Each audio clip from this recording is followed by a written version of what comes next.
kita belajar bagaimana Tuhan mentransformasi ya, perubahan hati pikiran ya. Kita diubahkan, apalagi saya di Harpes ini saya nantikan terus kalau Pak Vincent tuh ngomong, aduh dinantikan, ditunggu-tunggu, di grup baca terus, didengar. Karena apa? Ada perubahan. Jadi perubahan bukanlah satu perubahan, Pak, ada perubahan. Itu transformasi. Kita akan tetap seperti yang dulu lagi, seperti lagu dunia. Begitu perubahan terjadi dalam kehidupan kita, maka kita akan semakin insight, makin semangat di dalam hidup ini. Perubahan itu tentu dimulai dari roh, pikiran, maka tindakan itu akan berubah. Bapak Ibu, tadi apa yang kita dengar luar biasa. Ada yang saya sebagai gembala, seperti sama kayak Pak Perdomon tadi, kadang-kala kita merasa minder, aduh kurang percaya. Gembala apa kemuliaannya? Kesenangan yang dicari. Oh, jemaat banyak. Gedung gerejanya luar biasa. Tapi setelah di Harvest belajar firman diubahkan. Fokusnya bukan lagi gedung, bukan banyaknya jiwa datang ke gereja. Apalagi saya gembala di daerah Tanjung Priok, dekat dengan gedung-gedung gereja yang mewah. Kadang sebagai hamba Tuhan minder. Tapi itu bukan lagi fokus. Fokusnya adalah bagaimana menginjil, menyembuhkan orang. Bapak Ibu, saya sebagai hamba Tuhan di tempat ini, saya mau katakan dalam kehidupan sehari-hari, bahkan dalam pelayanan, saya nggak fokuskan lagi kepada diri sendiri. Dalam arti saya gembala, saya pendeta. Tapi yang benar adalah memuridkan. Bagaimana kehidupan kita memuridkan orang lain melakukan apa yang pernah kita lakukan, bahkan apa yang dilakukan oleh Yesus. Kita ini dalam perjanjian lama begitu detailnya, bait Allah itu disusun sedemikian rupa. Dalam perjanjian lama, detail dari halaman sampai ruang Maha Kudus. Tapi sekarang kita bangga bahwa kita ini adalah baitnya Allah, istananya Tuhan. Jadi kita nggak perlu minder, nggak perlu merasa sendiri bahwa istananya Tuhan itu adalah saya dan saudara. 1 Korintus 3:16, tidak tahukah tubuhmu adalah bait Allah? Bait Allah ini harus dirindukan, harus dikunjungi, harus mengadakan mujizat, harus memberitakan kabar baik, menjadi penasehat. Saya sebagai guru, Bapak Ibu, saya di sekolah tugasnya mengajar, mendidik. Lalu murid-murid saya itu, anak-anak sekarang seperti anak kesaksian tadi, banyak anak-anak kita tuh lemah. Lalu saya katakan, ini setiap hari ada sakit. Saya wali kelas, lalu saya panggil orang-orang. Hei, semua orang-orang sakit datang sini. Kamu nggak boleh sakit-sakitan. Dalam nama Yesus. Siapa? Artinya Bapak Ibu, setelah saya evaluasi seperti itu, banyak anak-anak sakit. Walaupun imunnya harusnya kuat, tapi mereka lemah. Tapi waktu kita doakan dalam nama Yesus, tidak boleh sakit. Terlalu ekstrem memang ya Bapak Ibu. Tapi itu adalah proklamir. Kita harus berkata, karena kita ini bait Allah. Orang yang datang ke bait Allah, dan bait Allah disentuh, maka kusta sembuh. Jadi kita ini bait Allah, yang di dalam bait Allah ini ada roh Allah yang menguasai seluruh bumi ini. Bahkan setan-setan pun tunduk. Maka kita disuruh. Kalau dulu perjanjian lama Bapak Ibu, kita mencari Tuhan. Di mana Tuhan?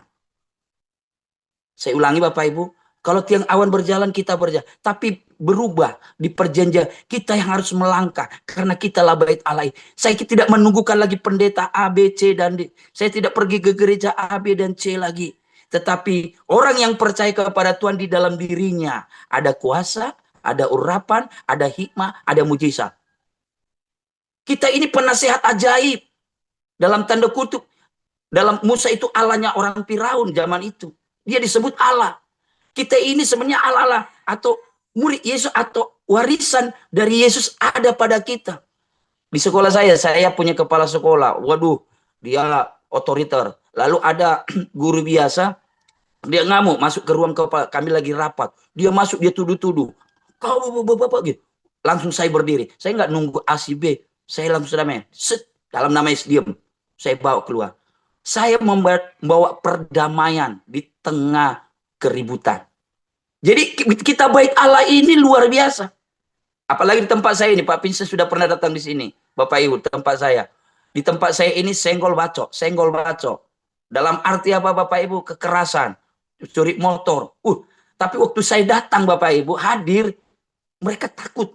Ada ketakutan. Padahal saya biasa-biasa saja orangnya. Ya, nggak tinggi, nggak besar, biasa aja. Tapi ada kuasa, ada urapan, Ada kemuliaan Tuhan. Jadi mari hati-hati gunakan bait Allah ini. Bait Allah ini istananya Tuhan. Maka kita nggak boleh sembarangan membicarakan apapun di luar firman. Karena Tuhan itu dekat di hati kita dan ada di mulut kita. Itulah firman yang berkuasa. Maka waktu kita sentuh orang, jamah dalam nama Yesus sembuh. Dalam nama Yesus sembuh. Artinya Bapak Ibu, mari kita sudah dikasih modal. Saya sebagai gembala bukan dikasih modal. Dulu saya tahu Ibu Esther satu sini. Kalau gembala itu berhasil kalau punya gereja yang besar. Keberhasilan kita bukan gereja, keberhasilan bukan jiwa. Saya wakil gembala pun, saya bilang, dia pergi karena udah pensiun, kau melayani, bukan gereja tempat melayani. Terus sebagai gembala, saya sedih Bapak Ibu dalam arti tanda kutip, jemaat pergi. Tapi sekarang kebanggaan saya, jemaat udah baptis. Ayo kamu baptis. Enggak hanya saya lagi baptis, itu diubah setelah saya di Harvard. Maaf sekarang baptis luar biasa. Lalu berdoa, usir setan itu udah jemaat. Jadi artinya Bapak Ibu, kalau Yesus sudah ada dalam kehidupan setiap orang percaya, maka orang percaya itu memiliki sorga dan bumi. Dan artinya hidup kita penuh dengan kuasa setiap hari. Kemanapun kita pergi, tidak ada ketakutan lagi. Tetapi roh yang menyala. Maka perubahan itu ada dalam kehidupan kita. Makanya murid-murid Yesus berkata, tambahkan iman. Jadi untuk merubah pikiran dan hati ini adalah iman. Adalah firman. Iman timbul dari firman. Maka kita dengar firman. Jadi Bapak Ibu kumpulan di tempat harvest ini. Adapun itu untuk membangkitkan iman kita kembali. Untuk kita boleh melayani sebagai bait Allah yang hidup. Batu yang tersusun. Dan nama Tuhan dipuji dan dipercaya. Pada pagi hari ini kita bangga kalau kita ada di Harvest untuk menjadi satu tubuh Kristus, untuk sama-sama melayani. Saya punya kuasa, Ibu Bapak Ibu punya kuasa, karena kita punya Yesus dan Roh Kudus yang sama. Selamat melayani, selamat berpuasa, dekat dengan Tuhan. Arti puasa, kau dekat dengan Tuhan, berarti melakukan perintah-perintah Tuhan. Di dalam nama Yesus, luar biasa. Salam, Tuhan Yesus memberkati.